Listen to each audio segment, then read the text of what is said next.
আল্লাহ রাব্বুল আলামিন বলছেন, শোনো, দুর্ভিক্ষ কেন আসে? দুর্ভিক্ষ আসার প্রথম কারণ হলো এই যে وضربت عليهم الذلة والمسكنة وباءوا بغضب من الله ذلك بأنهم كانوا يكفرون بآيات الله ويقتلون النبيين بغير الحق ذلك بما عصوا وكانوا يعتدون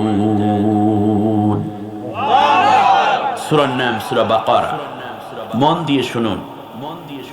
সূরা বাকারায় আল্লাহ তাআলা বলছেন কেন দুর্ভিক্ষ, দারিদ্রতা, ক্ষুধা এগুলো আসে। অযুরিবাত আলাইহিমুল যিল্লাতু ওয়াল মাসকানা, তাদের উপর আসলো লাঞ্ছনা, অপমান, আর তাদের উপর চেপে বসলো দারিদ্রতা, ক্ষুধা এবং বিভিন্ন রকমের মুসিবত। কারণ হলো যালিকা বিআন্নাহুম কানু ইয়াকফুরুনা বিআয়াতিল্লাহ, তারা আল্লাহর আয়াতকে অস্বীকার করত।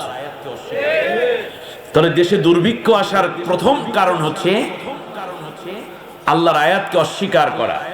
আল্লাহ রাব্বুল আলামিন যে কোরআন দিয়েছেন, যে বিধি বিধান দিয়েছেন, হুকুম আহকাম দিয়েছেন, আইন ও শাসন দিয়েছেন, ইবাদত বন্দেগী দিয়েছেন, এই কোরআনের আয়াতগুলোকে যারা অস্বীকার করে, ব্যক্তি, পরিবার, সমাজ, রাষ্ট্র, দেশ, জাতি, অফিস, আদালত, সংসদ, সেক্রেটারিয়েট, সেখান থেকে নিয়ে ব্যবসা বাণিজ্য, শিক্ষা প্রতিষ্ঠান, সব জায়গায় যখন আল্লাহ তাআলার কোরআনের আয়াতকে অস্বীকারের কার্যক্রম শুরু হয়ে যায়, নাস্তিক্যবাদের উত্থান হয়, ইসলাম বিরোধিতায় চূড়ান্তভাবে যখন প্রশাসন এবং জাতির নেতৃবৃন্দ নেমে পড়ে, তখনই ওই জাতির উপরে দুরিবাত আলাইহিমুল যিল্লাতু ওয়াল মাসকানা, লাঞ্ছনা এবং দারিদ্রতা।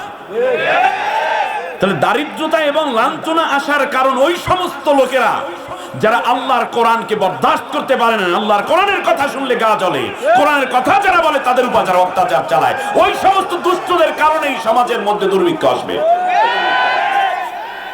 কোরআনের উপরে যতগুলো হস্তক্ষেপ হয়েছে সবগুলো বন্ধ করুন।